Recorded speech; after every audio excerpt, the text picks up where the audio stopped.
YCP అధినేత జగన్పై మంత్రి పార్థసారథి మండిపడ్డారు. పోలీసులపై ఎదురు తిరుగుతామంటూ వ్యాఖ్యానించడం సరికాదన్నారు ఆయన. రాజ్యాంగం, చట్టాల మీద గౌరవం ఉండాలని సూచించారు మంత్రి పార్థసారథి. జగన్మోహన్ రెడ్డి గారి ఆలోచన ధోరణి ఏంటో ఒకసారి ఆలోచించామని చెప్పేసి మనం చేస్తాం. మేము 40,000 మంది ఉన్నాము. ఏదో ఒక 100 మంది పోలీసులు వస్తే వాళ్ళ మీద మేము దాడి చేస్తే ఏమైపోతారని అంటున్నారు.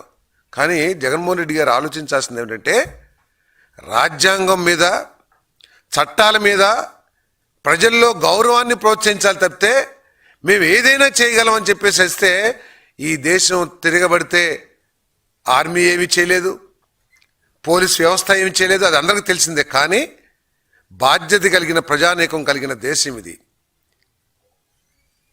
చట్టం పట్ల, రాజ్యాంగం పట్ల, రూల్స్ పట్ల గౌరవాన్ని పెంపొందించే విధంగా ప్రతి రాజకీయ నాయకుడు ప్రవర్తించాలి తప్పితే పోలీసుల మీద ఎదురు తిరుగుతాం, వాళ్ళని ఏమైనా చేసేస్తాం మేము 40 మంది అంటే ఇదేమీ వీధి పోరాటం కాదు, లేకపోతే మందబలాన్ని ప్రదర్శించే విధానం కాదని చెప్పేసి ఒకసారి ఆలోచించమని చెప్పేసి